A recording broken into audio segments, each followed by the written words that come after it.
자, 두 번째 톤트는 손입니다. 득점 성공. 2경기 연속골.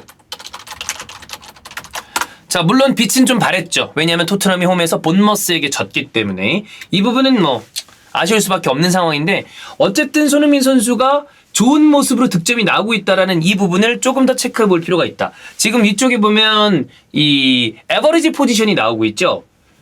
콘테 경기와 지금 스텔리니 감독 대행 이 상황이 좀 다르다라는 걸 표현하기 위해서 이걸 봤는데, 이 경기에서 저 개인적으로 그 얘기를 좀 먼저 하고 싶습니다. 소니 얘기하기 전에 이 다빈손 산체스 교체돼서 들어갔다가 교체돼서 나왔잖아요. 참, 야, 이거 뭐하냐? 실점의 빌미 이렇게 다 제공해줘 라는 생각을 했다가 교체돼서 빠져나간 다음에 벤치에서 표정을 보니까 참 이게 그렇잖아. 아유, 저거 그러다가 이 절레절레 흔들면서 너무 좌절스러운 표정이 화면에 다 나왔잖아요. 그러니까 이게 나도 모르게 참 그때 제 기억해요? 제 첼시랑 아스날 경기 때 무스타피가 이상한 짓 했을 때 무스타피 멘탈 나간 표정 한번 클로즈업 된 적 있었죠, 눈. 그때 제가 그 얘기를 했었어요. 그래, 네가 제일 괴롭겠지 뭐 라고 얘기를 한 적이 있었는데, 요리스 그 표정이 약간 그 느낌이었어. 아유, 뭐 자기는 오죽하겠냐? 뭐 이런 생각이 들긴 했으니까 뭐 이미 이런 상황에 비판을 피하기는 어렵겠죠. 뭐 난리 났겠지. 근데 이게 뭐 사람이 그렇잖아. 사실 뭐 이 굉장히 큰 실수를 한 거지만 뭐 죽을 죄를 지었어? 뭐 무슨 범죄 이런 건 아니잖아. 그러다 보니까 이게 보고 나니까 아유, 뭐 죽을 맛이겠지 진짜. 네. 하여튼 뭐 그런 상황입니다. 토트넘은 이따가 저희가 세 번째 텐트에서 챔피언스리그 티켓 지금 경쟁하는 팀들을 조금 체크를 해볼 텐데, 이번 경기 패배한 거는 생각보다 좀 커요. 본머스를 홈에서 잡지 못한 거는 데미지가 좀 있을 겁니다. 근데 그거랑 별개로 두 번째 텐트에서는 손흥민 선수의 득점 상을 체크를 해봐야죠. 자, 프리미어리그 통산 득점 33입니다. 자, 101번째 골을 넣었고요. 계속해서 얘기하지만 한국 축구의 역사를 새로 써내려가는 선수입니다. 아시아 축구도 마찬가지입니다. 언젠가는 이 기록은 또다시 어떤 스타에 의해서 깨질 수 있겠죠. 근데 그게 생각보다 굉장히 오래 걸릴 가능성이 큽니다. 한 팀에서 이 정도로 꾸준하게 좋은 역할을 쭉 해줄 수 있는 경우는 정말 많지 않아요. 엄청난 기록입니다. 맨 느티시에랑 공동이었었는데 100골을 넘어섰고요. 자, 다음 목표는 호날두나 드록바, 이 정도라고 생각을 하시면 될 것 같습니다. 위쪽에 이제 얼마 안 남았어요. 우리가 흔히 얘기하는 레전드급 선수라고 할 수 있는 드록바와 호날두가 바로 위에 있다. 이번 시즌 안에 그 기록을 바꿀 수도 있다. 2경기 연속골입니다. 자, 현재 리그 29경기에서 8골 4개 도움이에요. 텐텐이 현실적으로 어렵습니다. 도움을 이렇게 빠박빡박 되는 거는 좀 쉽지 않으니까. 근데 남은 경기에서 2골은 들어갈 수 있지 않을까? 2자릿수 득점 저는 가능할 수 있다고 봅니다. 왜냐하면 최근의 모습, 최근에 토트넘의 어떤 이 형태가 소니가 득점을 할 수 있는 상황들이 조금 더 많이 나올 수 있는 형태로 변했어요. 그렇기 때문에 저는 가능성이 없지 않다. 뭐 그러면 우리가 이걸 생각해 볼 수 있죠. 아니 그러면 콘테 아웃 효과인가? 없지 않다. 역할 바뀌었다. 위치도 바뀌었다. 자, 콘테 있을 때 손흥민, 자, 솔직하게 해봅시다. 콘테가 있을 때 손흥민 메잘라였나? 중민가? 윙백인가? 심지어 하나만 얘기해 봅시다. 페리시치랑도 소니가 콘테 있을 때보단 좀 맞아요.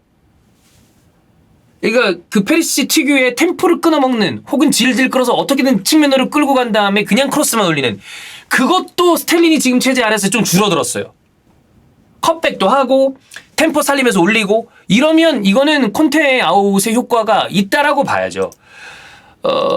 콘테가 있을 때는 공을 잡기 위해서 중앙 쪽으로 내려온 다음에 막 뭔가를 플레이해야 되는 경우가 많았어요. 근데 지금은 훨씬 더 위쪽에서 터치 횟수가 늘었습니다. 최근에 보면 역삼각형의 3미드필더를 쓰는 352 형태처럼 보일 때가 많습니다.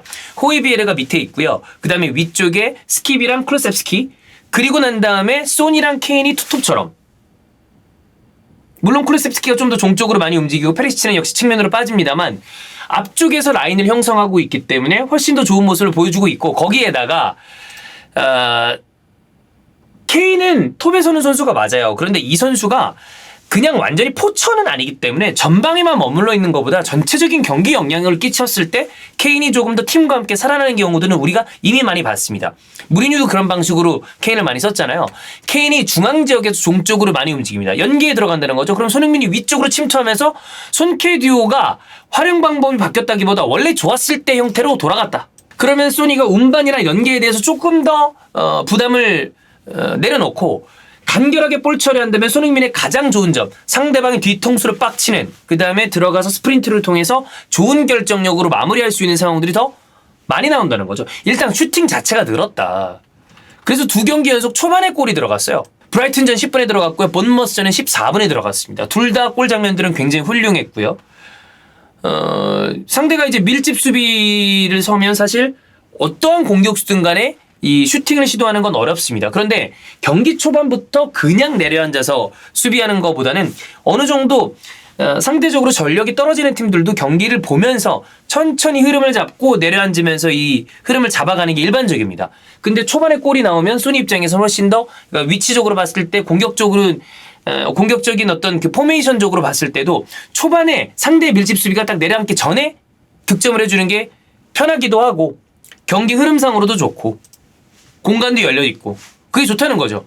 뭐 직접 중거리 슈팅을 성공시킨 브라이튼전이라거나 아니면 이제는 페리시치랑 좀 더 맞게 들어가는 페리시치 컷백 소니의 득점이라거나 훨씬 좋다는 거죠.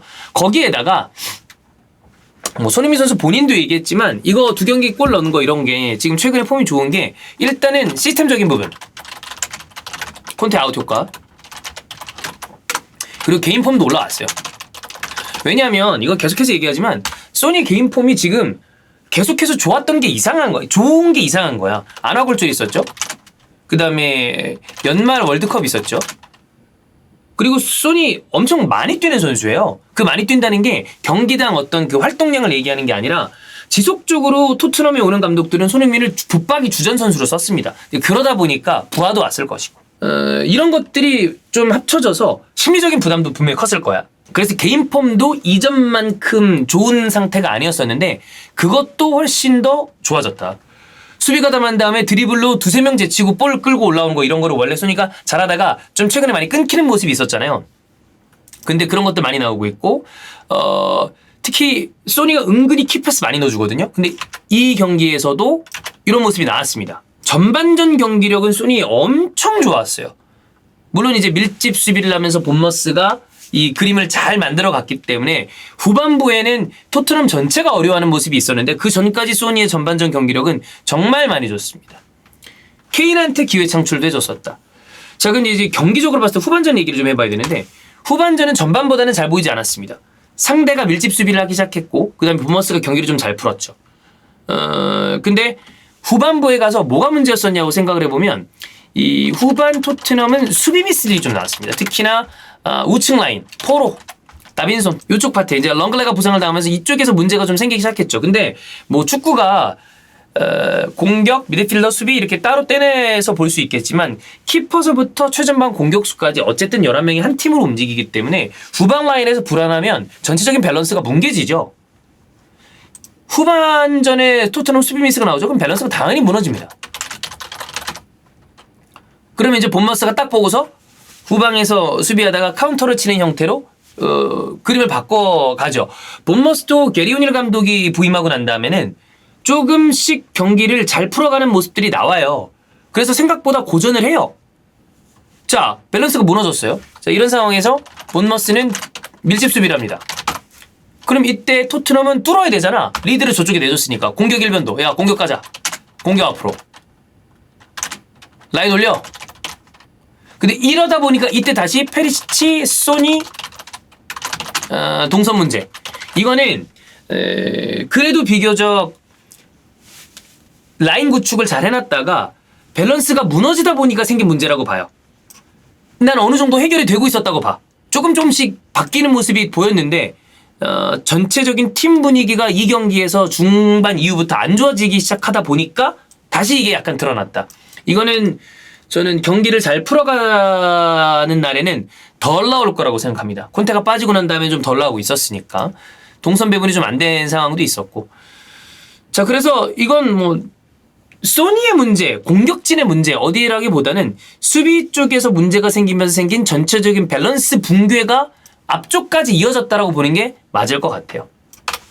좀 아쉽죠? 근데 이거는 저는 뭐 토트넘 팀적으로 봤을 때는 해결을 해야 되는 문제긴 한데 그래도 긍정적인 쪽으로 가고 있었기 때문에 손흥민 개인적인 어떤 요 상황만 놓고 봤을 때 엄청 문제다라고 보이진 않습니다. 자, 그거랑 별개로 여기 추가로 하나만 그거 합시다.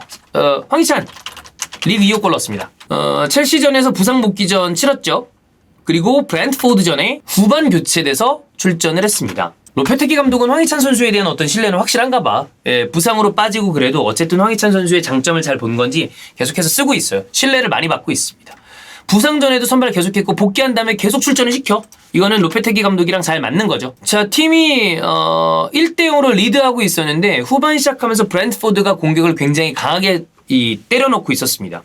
황희찬이 딱 이 경기를 끝낼 수 있는 추가 득점을 만들었기 때문에 굉장히 중요한 골이라고 보면 될 것 같고요. 마테우스 누네즈가 드리블로 뚫은 다음에 요거를 봤을 때 침투를 딱 하다가 상대 수비 맞고 나온 걸 리바운드 슈팅, 상대 수비 맞고 튕겨 나온 공을 밀어넣으면서 득점에 성공을 했죠. 좋은 득점이었습니다. 이번 시즌 울버햄튼 홈에서는 이 몰리뉴 스타디움 첫 번째 골. 그래서 이거 지금처럼 로페테기 감독이 좀 밀어주면 저는 황희찬 선수는 다음 시즌에 조금 더 좋은 모습을 보여줄 수 있지 않을까, 네, 라고 생각이 듭니다. 딱 하나 아쉬운 거, 부상만 좀 덜 당했으면. 이거는 뭐 우리가 그 예능 프로그램 나 혼자 산다 같은 데서도 봤겠지만 황희찬 선수가 진짜 관리 열심히 하잖아. 식단서부터. 본인은 얼마나 스트레스를 받겠어요. 근데 참 이 부상이라는 게 그 얘기 하잖아. 정말 여러 가지 기질이나 신체적인 부분, 그 다음에 건강은 정말 이게 타고난 부분이 커요. 그래서 뭐 그런 거 있죠. 제가 되게 건강관리를 지금 하고 있냐? 전혀 아니거든요. 뭐 잠은 절대적인 수면 시간이 부족한 것뿐만이 아니라 엄청나게 불규칙적으로 자고, 그 다음에 식사도 제때 하는 경우는 거의 없습니다. 근데 그 와중에 이제 뭐 술자리가 있어야 되는 경우 있으니까 술을 술대로 마셔요. 근데 물론 제가 내 안쪽에 얼마나 썩어 있는지 모르겠지만 외부적으로 봤을 때 피곤해 보이는 거 말고 되게 심각하게 건강에 문제가 있어 보이진 않잖아요. 그러니까 이거는 내가 봤을 때 내가 타고난 거 자체가 되게 막 몸이 많이 힘들다거나 좀 허약한 스타일로 태어난 건 아닌 것 같아. 뭐 지금 이렇게 가끔 좀 졸리다라는 생각이 들지 힘들다 미치겠네 막 이런 생각은 거의 안 들거든요. 근데 선수들도 그래.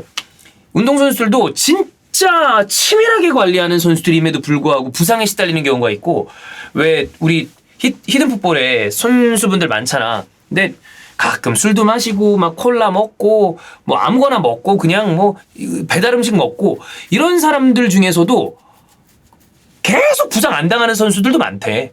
이거는 진짜 좀 어쩔 수 없는 부분이 있는 것 같아요. 네. 하여튼 황희찬 선수가 정말 건강 관리를, 그다음에 이 신체 관리를 열심히 하는데도 불구하고 이 부상은 좀 안타깝죠. 그래서 이거는 좀 어쩔 수 없는 부분이니까 부상을 최대한 안 당하게 조심하면서 있는 동안 로페테기 감독이랑 울버햄튼에서 좀 좋은 득점 행진을 더 이어가면 좋겠다. 네.